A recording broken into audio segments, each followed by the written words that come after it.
Welcome to Course 12 of the MaxLife Commercial Academy, Commercial Real Estate Negotiations.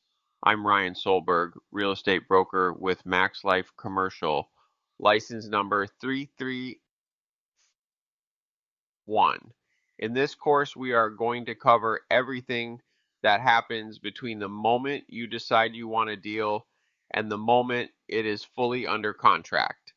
That means letters of intent, counteroffers, purchase and sale agreements, and the psychological tactics that the best negotiators in commercial real estate use every single day. Whether you are buying your first NNN property or your 50th industrial building, the negotiation fundamentals we cover here will save you money, protect your interests, and help you close more deals. Let's get into it. Let's start with mindset because everything else builds on it.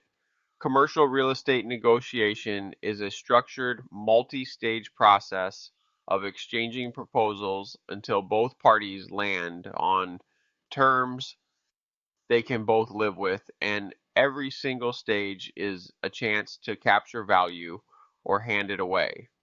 The first thing to understand is the zone of possible agreement, what we call the ZOPA.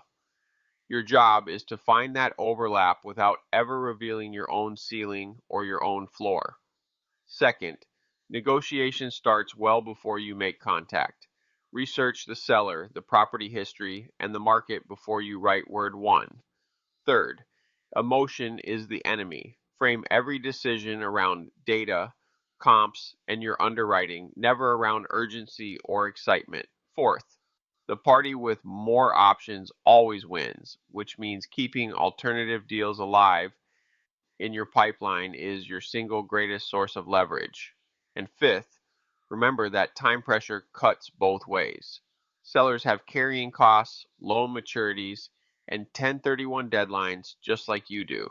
Here is the line I want you to remember. Preparation is not a step before negotiation. Preparation is the negotiation. I'm Ryan Solberg with MaxLife Realty, and if you internalize nothing else, internalize that. The deal is often decided before anyone ever sends a number.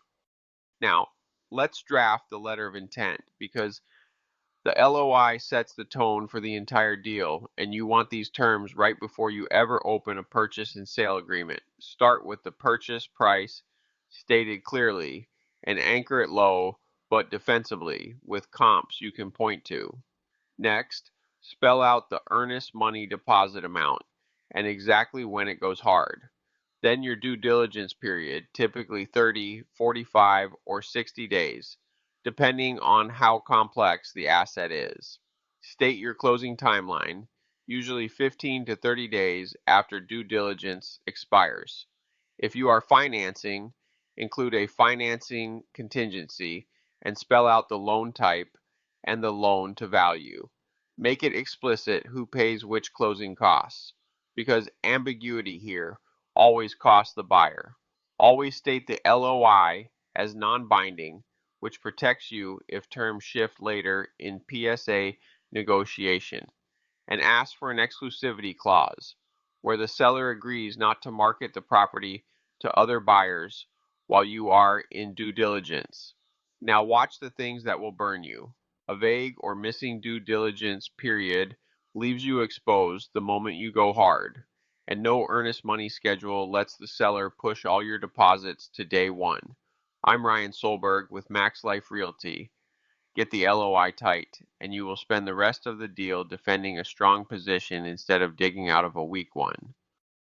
Here is where a lot of investors get the sequence wrong. Understanding what actually gets negotiated at each stage saves you both time and money. At the LOI stage, you are working on price, the due diligence period, and earnest money, along with broad financing terms. It is non-binding, so it is fast to redline. It sets the anchors for your PSA negotiation, and you will usually go 1 to 3 rounds of counters. The key thing about the LOI stage is that your cost to walk away is near zero. Then you move to the PSA stage, and the conversation changes entirely.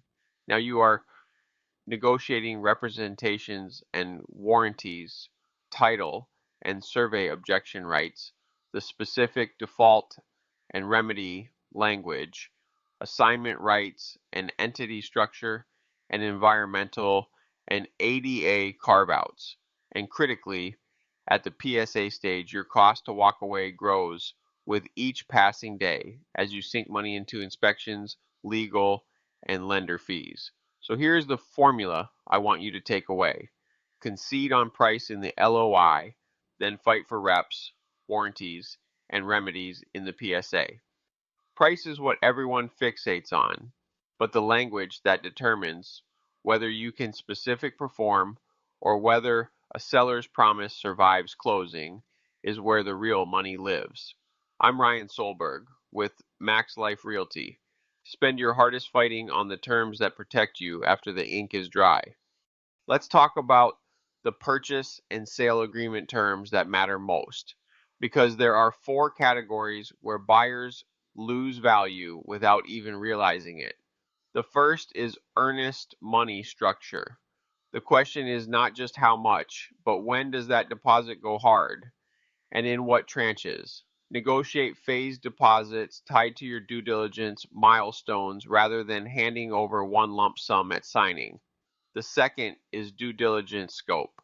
Define exactly what your due diligence includes. Environmental phase 1 and phase 2, title, survey, lease review, estoppels, SNDA agreements, and financial records. A vague scope costs you later when the seller refuses to produce something you assumed was covered. The third category is representations and warranties.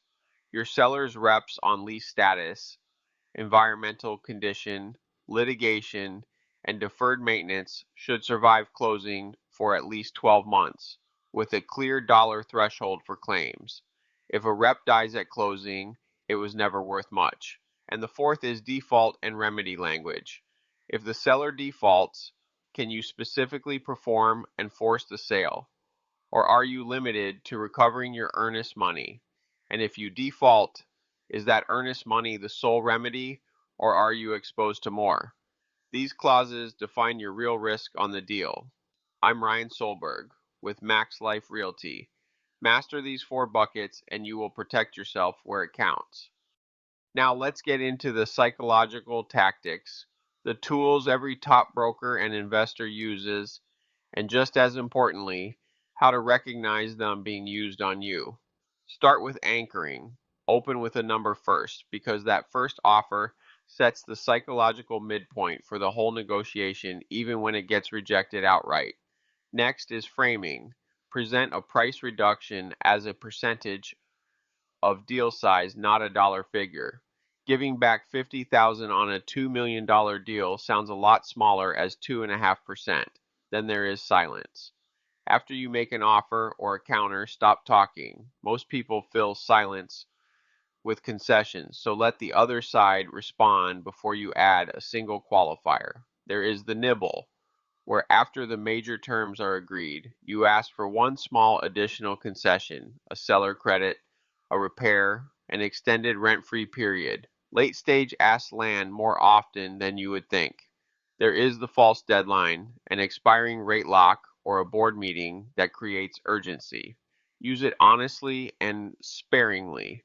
There is the advisor shield, where you blame your limits on a lender, a partner, or an attorney, which removes personal conflict. There is the retrade, a legitimate price reduction after due diligence uncovers something material, and you document everything to defend it. And finally, walking away, a credible willingness to terminate that often brings a softened counter within 48 hours. I'm Ryan Solberg with MaxLife Realty. Use these deliberately and never let them be used on you by accident. This is the concept that ties the whole course together, so pay close attention. Your BATNA is your best alternative to a negotiated agreement.